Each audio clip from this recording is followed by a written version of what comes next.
As the tensions between Iran and the United States reach boiling point, Donald Trump has been vowing retaliation for the killing of U.S. troops, and a number of questions have surfaced all this while. For instance, has America been hiding its war casualties? Has it been covering up its troop injuries? How many U.S. troops have been injured, and what is Donald Trump's strategy?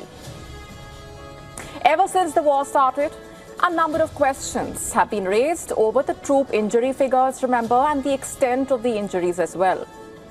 Earlier, according to a New York Times report, the Pentagon allegedly withheld information on dozens of military injuries suffered by the U.S. forces during the war in Iran. And the Pentagon has responded. According to it, nearly 100 U.S. service members have been injured over the last 2 weeks of the escalating strikes on Iran. In fact, the Pentagon spokesperson has said the vast majority of those injured experienced minor concussions, and 96% had since returned to work, according to the Pentagon.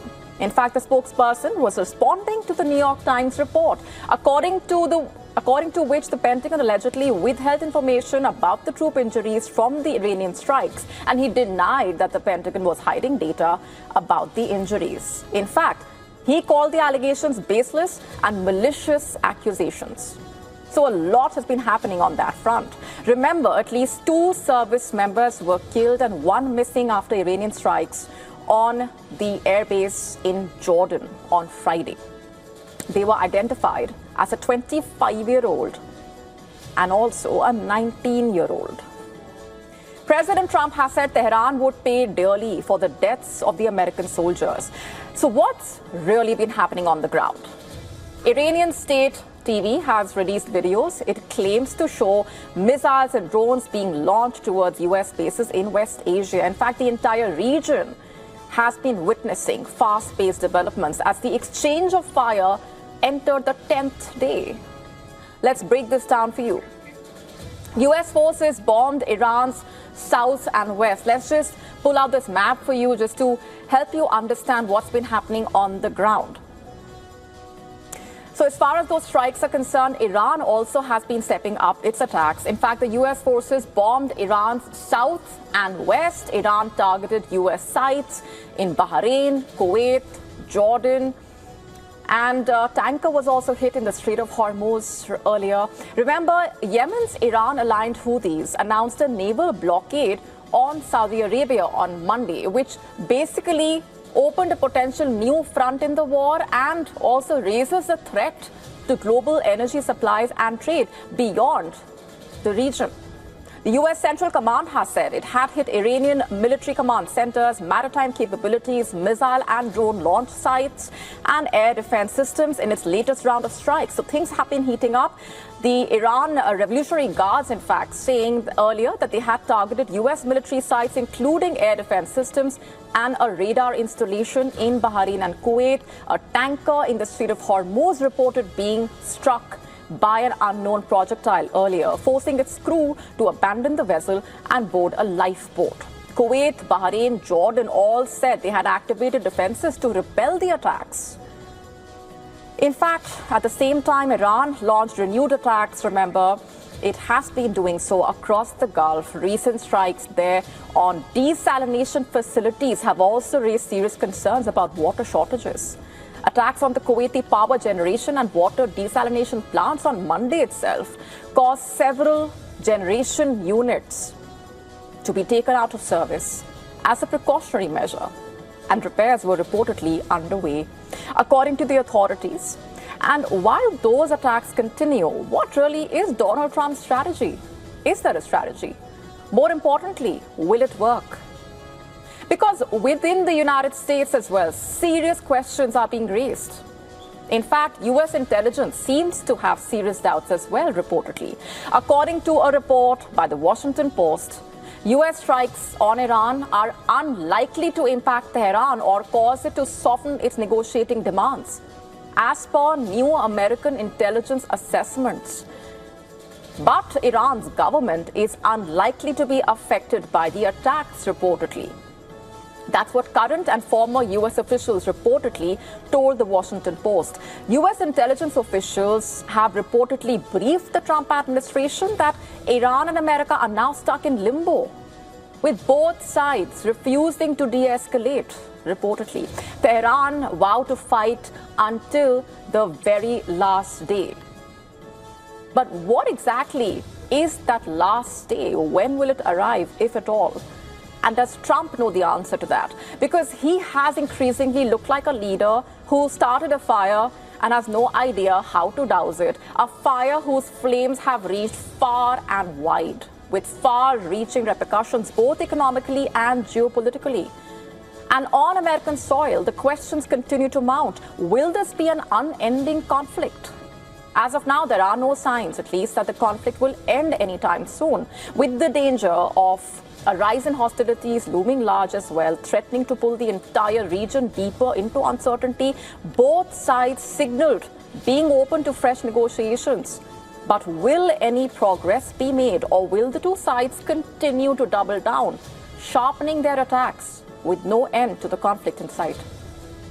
Shifting focus now to South India, the political slugfest between the TVK and the opposition DMK in Tamil Nadu is refusing to die down. In fact, a fresh row has erupted over the arrest of a DMK MLA who represents the Vilatikulam Assembly constituency, was arrested over his alleged threatening remarks against the Tamil Nadu Chief Minister. The legislator claims that the police threatened him at gunpoint and attempted to assault him while in custody. After 10 hours of questioning, the DMK MLA was produced before a local court, which remanded him to 14 days of judicial custody. The arrest, though, has triggered a sharp reaction from the DMK leadership. The party chief and former Tamil Nadu Chief Minister M.K. Stalin has accused the TVK government of targeting former DMK ministers and MLAs. Not just that, he has also accused the TVK of neglecting democratic values in the state. That statement on your screen. And DMK leader also hitting out at Vijay's government. In fact, this is the post put out by Kanimori, accusing the TVK government of suppressing dissent and vowing to give a befitting lesson to the TVK through democratic measures. The arrest coming just weeks after the former DMK minister, Anita Radhakrishnan, was also arrested over remarks against the Chief Minister Vijay, further intensifying the political rivalry between the ruling TVK and the opposition DMK. Over the last couple of months, the war of words between the TVK and the DMK has only escalated, with both sides accusing each other of bribing the legislators. The FIFA World Cup might be over. Spain celebrated its historic triumph over Argentina, but US President Donald Trump appeared to be determined to grab a share of the spotlight instead of stepping aside. After presenting the trophy during the ceremony, he lingered on at the podium, remaining front and center, it seemed, as the Spanish players were in their celebratory moment. And that awkward moment quickly became one of the ceremony's biggest talking points, with critics accusing the US president of turning a team's crowning glory into a personal photo opportunity. The celebrations appeared awkward enough that the FIFA president eventually guided Trump away, allowing the Spanish champions to have the stage to themselves and also enjoy the moment. For many observers, it was yet another unforced error, another self-goal in a presidency that has seen no shortage of headline-grabbing controversies. The man who recently criticized Spain's leader for not contributing enough to NATO spending and called the country hopeless, quote-unquote, suddenly found himself presenting the World Cup to Spain. And if that wasn't strange enough, many of the 80,000 plus spectators greeted the president with boos. One incident that also stood out and became headline news, a focal point of controversy in the 2026 FIFA World Cup, was the personal intervention by Trump following the match ban on the US striker. Following Balogun's red card, Trump reportedly called the FIFA president to request a review of the suspension, and FIFA subsequently invoked Article 27 to suspend the one-match ban for a one-year probationary period. Trump's World Cup intervention sparked global backlash, challenged FIFA's integrity, fueled concerns over America's soft power. Trump's self-goals are not limited to the football field. They are playing out on the battlefield as well. The renewed confrontation with Iran over the Strait of Hormuz is a case in point, a big one. A conflict that Trump once suggested would be over in a matter of days has dragged on, and how? With Iran refusing to back down and negotiating from a position of strength in a way, his broader objective of forcing regime change remains out of reach. The cost is mounting. The Pentagon says nearly 100 US troops have been injured in just the last 2 weeks of renewed fighting. Then came another policy U-turn. Trump announced the US would control the Strait of Hormuz and charge ships for safe passage, a move that critics said mirrored tactics long associated with Iran. But it only took 24 hours for a U-turn, less than 24 hours later, in fact. He abruptly scrapped the proposed 20% reimbursement fee. Another dramatic reversal, another self-goal. And then came Trump's face-off with the NATO over defense spending. Trump demanded that every NATO ally dramatically raise defense spending to 5% of the GDP. At the 2025 Hague summit, allies agreed to work towards that level by 2035, with 3.5% earmarked for core military spending and 1.5% for broader security investments. But Spain openly refused to sign up to the target, securing an exemption and sticking to its own spending plans, despite Trump's public pressure and threats of economic retaliation. And instead of projecting unquestioned authority, the episode highlighted basically the limits of his leverage over allies. In February this year, the US Supreme Court shut down a big chunk of the extra tariffs Trump had ordered, forcing the government to return money to the companies that had paid them. According to the budget data, reportedly, the US has paid out $81 billion in tariff refunds so far this fiscal year, which started in October 2025, compared with $5 billion during the same period. During the same period last year, in fact. And as the wildfire sent smoke billowing across the US border, Trump threatened tariffs on Canadian imports, accusing Canada of failing to control the fires. In a social media post, Trump wrote the US had been, quote-unquote, invaded by dirty air. The cost of this pollution must be added to the tariffs Canada is currently paying. The move stunned many observers. Canada is not just America's largest trading partner, after all. It's also one of its closest allies, sharing the world's longest undefended border and deep military ties through NORAD and NATO. Critics argued that targeting an ally over a natural disaster risked straining a crucial partnership without addressing the underlying crisis. Instead of putting pressure on an adversary, Washington found itself locked in a dispute with one of its closest friends, turning another tough-talking threat into a diplomatic self-goal. Our next story is about a major air show in the UK that opened with defense and aircraft orders in focus, as wars in Ukraine and West Asia drove demand for stronger air defense capabilities. Defense companies made up half of a record 1,600 exhibitors at this year's show, highlighting a shift from the commercial aviation roots of an event that started in 1948 as a showcase for British aerospace technology. It's day 2 of the Farnborough Airshow here in the UK. There's massive footfall taking place, well over 100,000 people in attendance. And day 1 concluded on a big high. They're seeing one of the highest numbers here at the air show, one of the biggest in the world. 36.2 billion pounds worth of orders that were completed. These are purchases of aircraft from Airbus and Boeing, and this includes helicopters.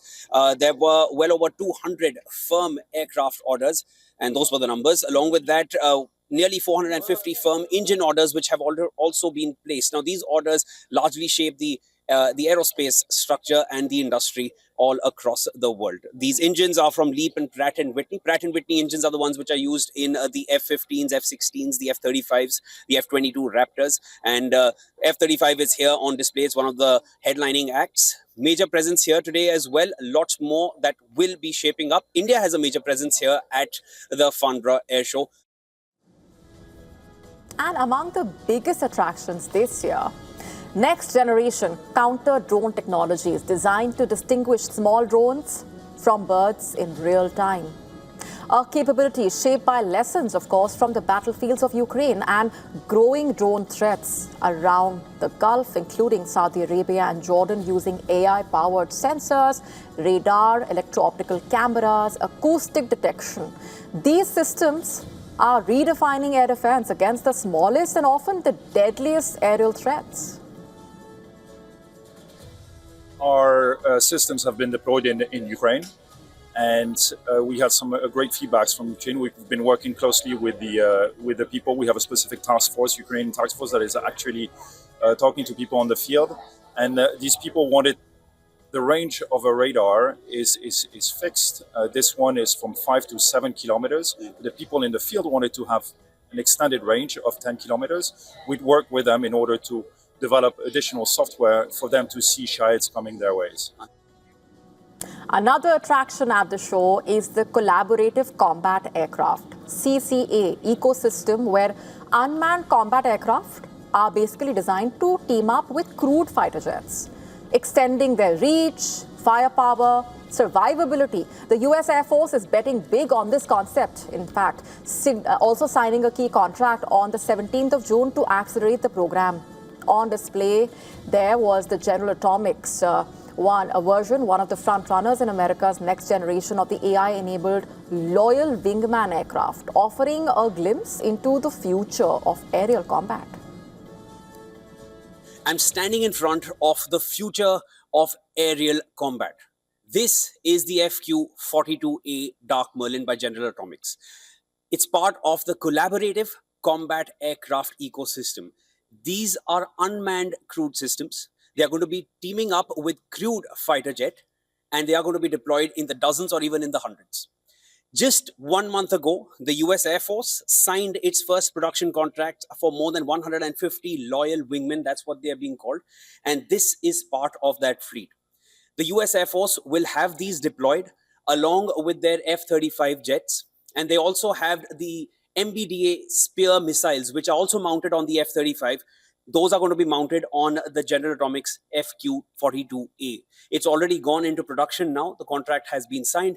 And in time to come, every F-35 in the US Air Force fleet will be deployed with maybe dozens or even hundreds of these unmanned vehicles. For WION, World is One, I'm Shivan Janna. To stay up to speed with the latest news, download the WION app and subscribe to our YouTube channel.